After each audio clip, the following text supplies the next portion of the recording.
Good morning, everyone.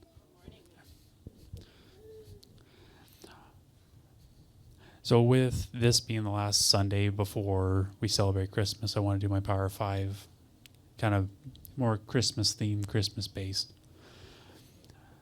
So kind of having to get this ready on the fly, searching up Google and AI and see what comes up with. So even by just Googling the purpose of Christmas, it comes up with some key theological purposes.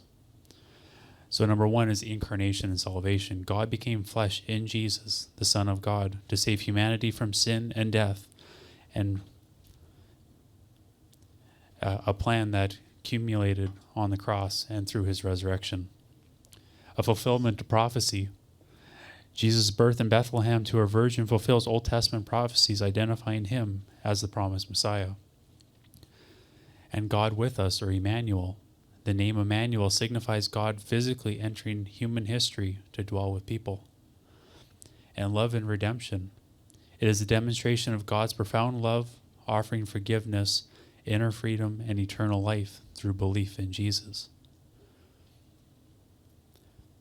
And I just wanted to take some time to talk about the God with us, the Emmanuel, that God physically entered to dwell among us. Renee and we watched a documentary the other day talking about a different way of looking at the birth of Jesus and the events leading up to it.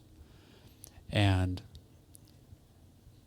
it hit me the way that they were talking about it, that God came to dwell among us. As every day we deal with people, we deal with their sinful nature, but just the idea of a perfect, pure being that hasn't been tainted or affected by sin is just an amazing thought. Just even to be even in his presence, you can see why people just flock to him. But while people were flocking to him, it was said over and over that Jesus, he's like, I'm going to say something that's going to make them mad. But that's how he found out who was there for his food and who was there for spiritual sustenance.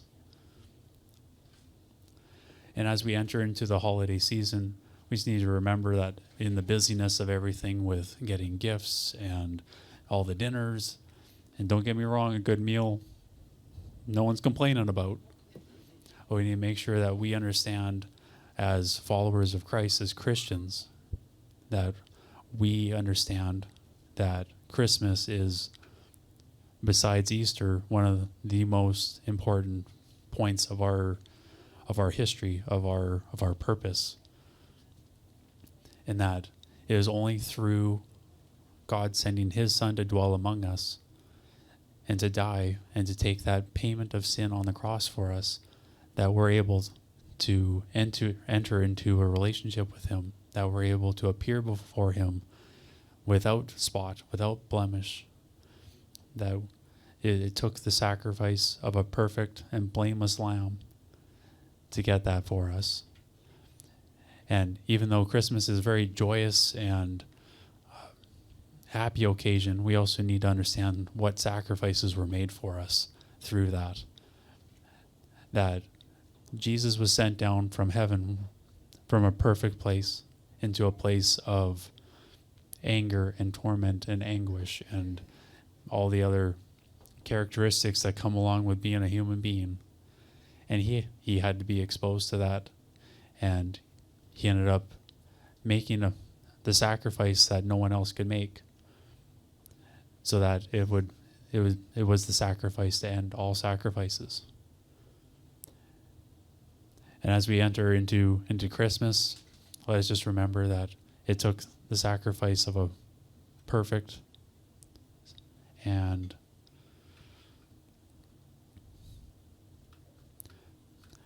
it took a sacrifice of a perfect person, only empowered by God's Spirit, that was able to do things and pay a price that we can never pay.